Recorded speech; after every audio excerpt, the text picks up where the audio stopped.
You sit down with the best intentions, just a quick hour to knock out your taxes, and somehow, without meaning to, you're online shopping or lost in a scroll. It's easy to blame the ever-present smartphone, but research is showing that distraction isn't really about the device in your hand. It's about the way we relate to our tools and how we manage our attention in a modern world. A new study offers a refreshing, more forgiving perspective.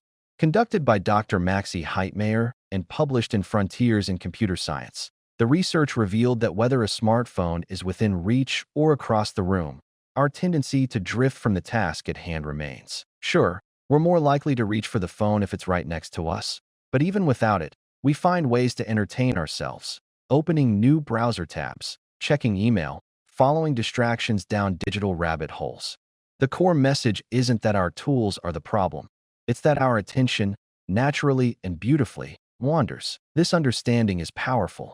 Rather than treating distraction as a failure or a personal weakness, it encourages us to see it as part of being human. We are curious creatures, wired to stay aware of our surroundings and social connections. That tendency served our ancestors well, and it's still very much part of us today. Expecting ourselves to maintain laser focus for hours without pause is unrealistic and unnecessary. The occasional mental detour can actually support creativity, relieve stress, and allow us to return to our work more refreshed. Instead of focusing on banning devices or seeing smartphones as the enemy, the study highlights the benefits of building more intentional habits. Simply placing your phone just a bit farther away, out of arm's reach, is a surprisingly effective strategy. It doesn't cut you off from the world, but it introduces a pause, a moment of awareness, before you automatically pick it up. That tiny change creates a space where you can choose. Do I really need to check this right now? Or would a stretch break or walk feel better? Even more hopeful is the idea that using technology wisely can enrich our lives. Studies have shown that people who intentionally limit their online time often rediscover forgotten joys, reading a book, chatting with a friend, pursuing a hobby, moving their bodies. These are not just diversions, they're restorative, and with a little practice, they can become natural alternatives to endless scrolling. This isn't about guilt or going cold turkey. It's about shifting the narrative from one of powerlessness to one of gentle self-awareness.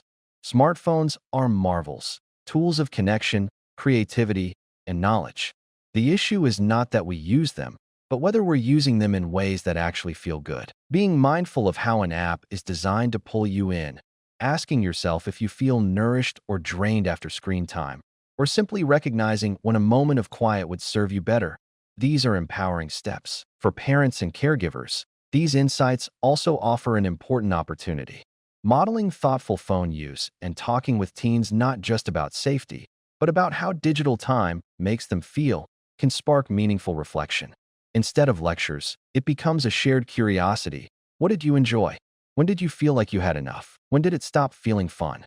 These conversations help build the kind of digital literacy that goes beyond rules and taps into personal agency. There's even something freeing in acknowledging the social pressure that drives us to always look busy.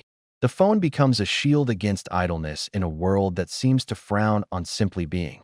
But moments of idleness, of stillness, of staring out the window, of letting the mind drift, are not wasted. They are a part of our mental reset, a way to come back to ourselves. So, the next time you find yourself lost in your phone when you meant to be doing something else, don't be too hard on yourself.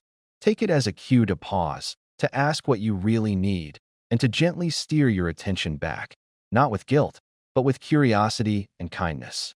Our habits are shaped by awareness, not shame. And the good news is, even small changes, like nudging your phone just out of reach, can open up space for focus, rest, and a more meaningful connection to your time.